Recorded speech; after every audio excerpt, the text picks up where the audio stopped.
Hai semua, bertemu lagi kita dalam PDPC Maya kita yang kedua.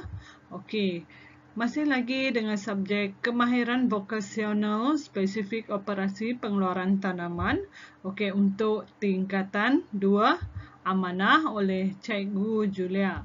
Okey, jadi kita akan teruskan topik kita. Okey. Kita akan teruskan topik kita yang sebelum ini. Okey, kita akan teruskan. Okey, sebelum itu, sebelum cikgu teruskan, pembelajaran hari ini cikgu doakan semua murid dan keluarga sihat. Okey, cikgu mahu murid mendengar dan menonton video PDPC Maya ini sehingga habis. Okey, ini ada 6, ada belajar secara online. Okey, membuat persediaan diri kamu. Okey, kamu mesti sediakan tempat untuk belajar, persiapkan diri kamu guna pakaian yang elok. Okey, berdoa dahulu. Okey, hadir dan join juga kelas, semua kelas yang cikgu berikan. Maklumkan kepada guru jika kamu tidak dapat sertai kelas awal. Okey, fokus dan ambil nota. Okey, pastikan kamu sediakan buku latihan, memberi respon. Okey, bila cikgu tanya ke kamu faham ke tidak, tolong bagi respon dan hai sekali. Okey, berterima kasih. Okey, baiklah murid-murid, sebelum kita meneruskan pembelajaran kita pada hari ini, nanti murid-murid di akhir pembelajaran, murid akan dapat mengenal pasti jenis-jenis peta, lapisan tanah dan ciri-ciri tanah. Okey. Seterusnya kita tengok kriteria kejayaan. Okey, kriteria kejayaan. Okey, murid boleh menyatakan jenis-jenis peta, murid boleh melabelkan lapisan tanah, dan murid boleh menyenaraikan ciri-ciri tanah yang subur. Okey, kita teruskan. Apakah topik kita pada hari ini? Okey, kita masih lagi dalam koku 1 iaitu penyediaan kawasan tanaman. Okey, dalam kita menyediakan kawasan tanaman itu, okey, kita masih lagi dalam topik aktiviti kerja berkaitan dengan bersihkan kawasan tanaman.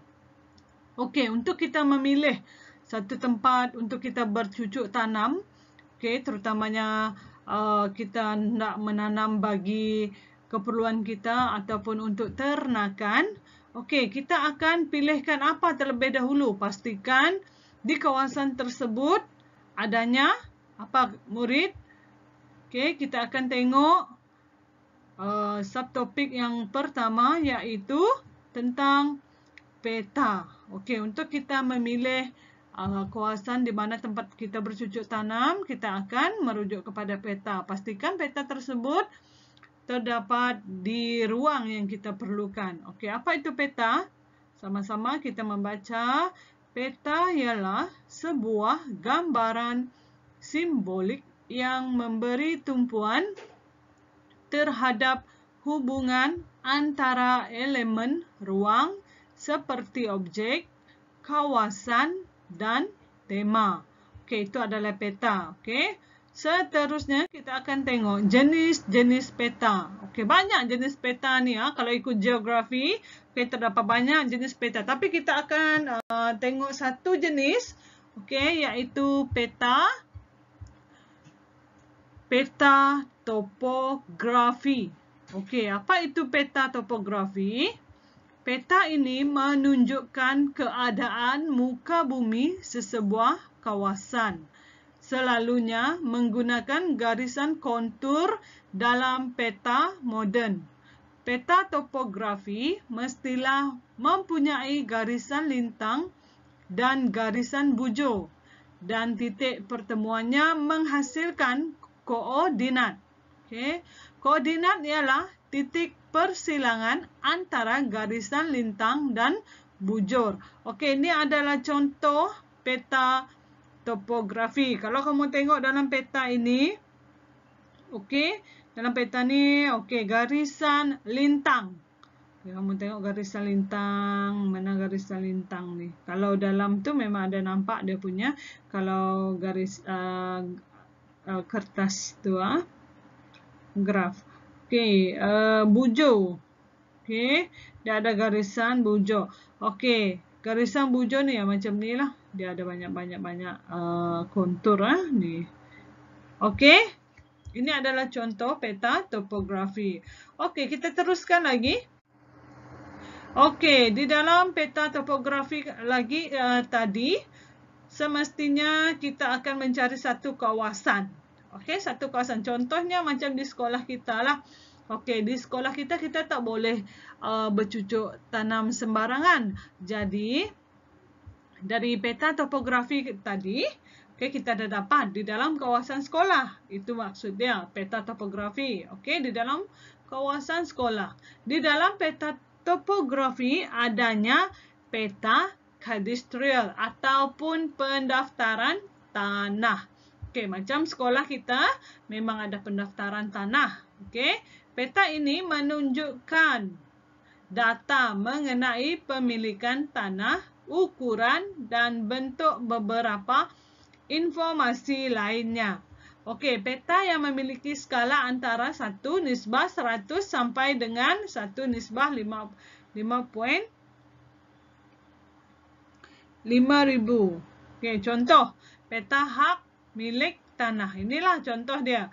Oke, di banyak-banyak kawasan di Miri kita ada SMK Luwak. Contohnya, kita ada SMK Luwak. Ini adalah contoh SMK Luwak. Contoh, Oke, tempat kita bercocok tanam tadi yaitu di Taman Agro. Inilah dia.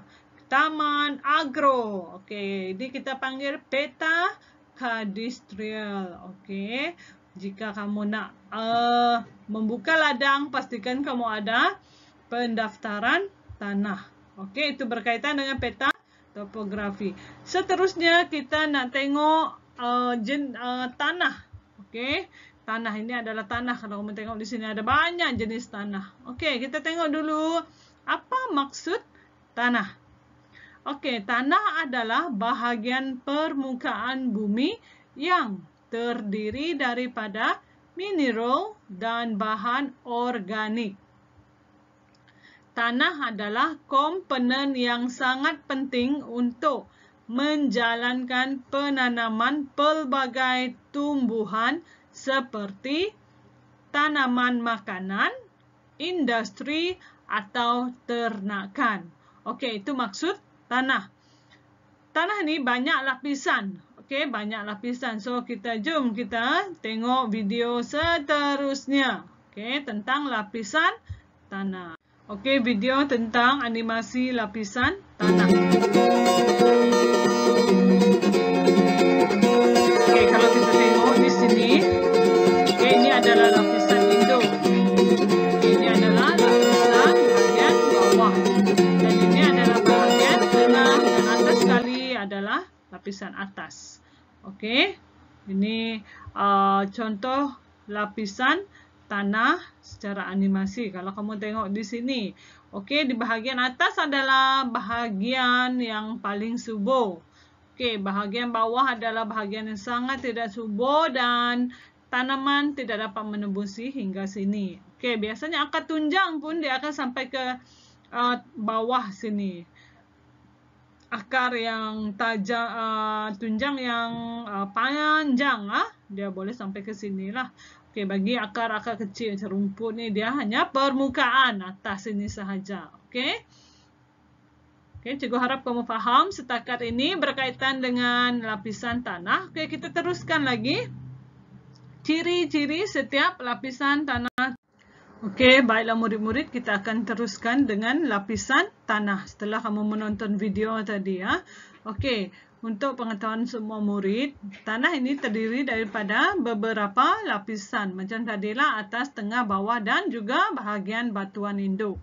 Oke, setiap lapisan ini memiliki jenis tanah yang berbeza. Begitu juga dengan struktur tanah dia. Oke, tanah batuan yang dikandung dalam tanah, jenis kesuburan tanah dan sebagainya. Oke, semua tanah ini dia ada struktur tanah dia tersendirilah dan juga tahap kesuburan tanah.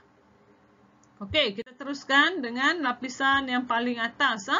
Okey, kalau lapisan tanah paling atas adalah tanah lapisan atas berwarna gelap.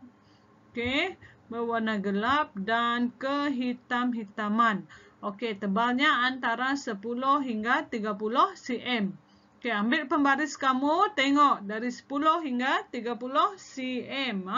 Okey, macam mana ketebalan tanah lapisan paling atas. Okey, yang kedua, lapisan ini merupakan lapisan yang paling subur kerana adanya bunga tanah atau humus. Okey. Seterusnya, lapisan tanah paling atas iaitu top soil merupakan bahagian yang optimum untuk kehidupan tumbuh-tumbuhan. Okey. Semua komponen-komponen tanah terdapat di lapisan ini, iaitu mineral 45%, bahan organik 5%, air antara 20 hingga 30%, dan udara dalam tanah antara 20 hingga 30%. Ini adalah lapisan yang paling atas. Okey. Begitu juga dengan lapisan tengah lah. Okey, dia hampir sama. Lapisan atas dengan lapisan tengah ni dia hampir sama. Okey, kita teruskan dengan lapisan atas tadi sudah.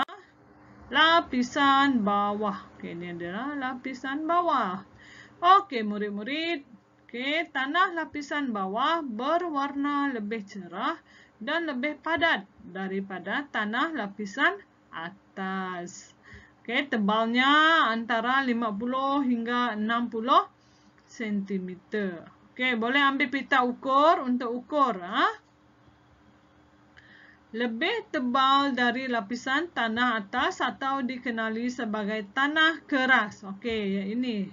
Macam tanah liat sikit. Okey, dia semakin keras sebab kenapa? Kenapa bahagian bawah ni semakin keras? Okey, sebab dia sangat padat. Dah padat. Lepas itu air tak boleh masuk walaupun air hujan. Dia untuk air masuk dalam tu sukar. Okey. Di lapisan tanah ini kegiatan jasad hidup akan berkurangan. Okey, kegiatan jasad hidup ni contohnya cacing, apalagi yang dalam tanah, cengkerik.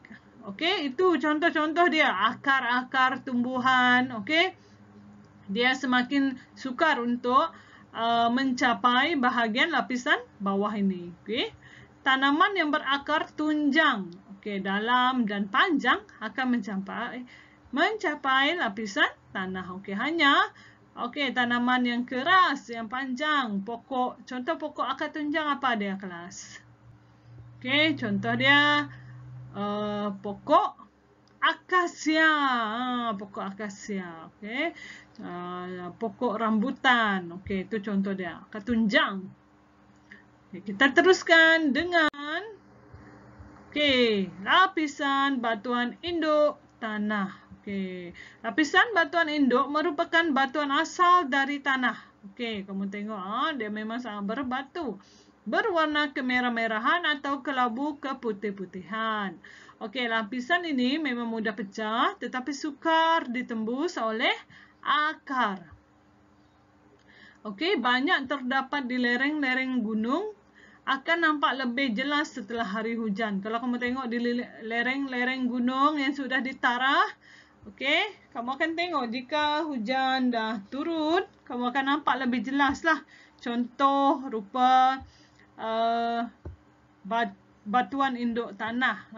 Okey, pada lapisan ini tumbuhan sangat jarang hidup. Okey, kamu tengoklah di bawah sini macam mana air hujan ataupun cecair lain nak tembus. Okey, sedangkan di bahagian lapisan bawah ni pun sukar untuk ditembus. Apalagi bahagian yang paling bawah ini. Okey, murid-murid. Okey, kita akan teruskan dengan ciri-ciri tanah yang subur. Okey, kita tengok macam mana rupa ciri tanah yang subur ini. Okey, jom kita tengok. Oke, murid-murid kita baca sama-sama. Oke, pertama, memiliki lapisan humus yang tebal. Kedua, tanah yang subur dapat diketahui dengan melihat ketebalan bunga tanah atau humus. Semakin tebal humus, semakin kaya dengan bahan organik dan unsur hara. Oke, tanaman juga dapat menyerap nutrien sebagai bahan baku untuk melakukan proses fotosintesis. Apa itu unsur hara? Oke, unsur hara ini adalah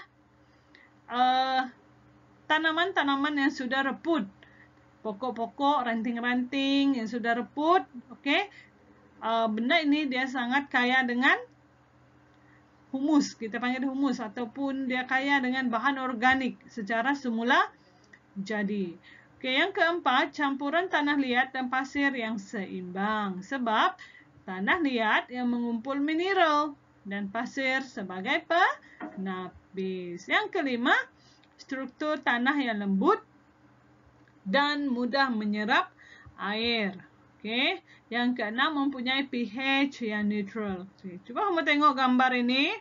Oke, sebenarnya untuk menguji tahap pH tanah memang ada alat dia tersendiri. Oke, jika kamu nak bercucuk tanam, kamu boleh belilah alat itu di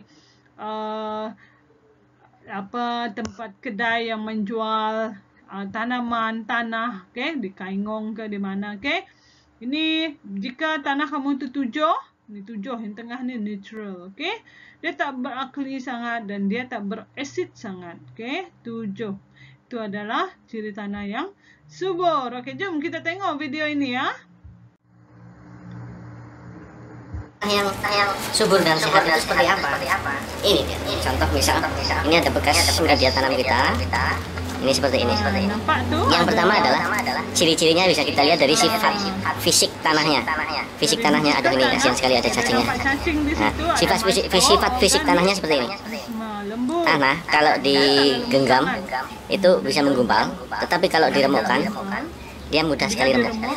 Itu berarti fisiknya bagus. Artinya apa? Gembur dia. Akar tanaman bisa menembus tanah dengan bagus, sehingga apa? Ketika tanah itu adalah tadi contoh macam mana kamu nak mengetahui bahawa tanah itu subur ataupun tidak. Okey, kamu ambil tanah itu, kamu cuba genggam dia. Kalau dia melekat antara satu sama lain, dia bagus, dan bila diuraikan dia mudah pecah.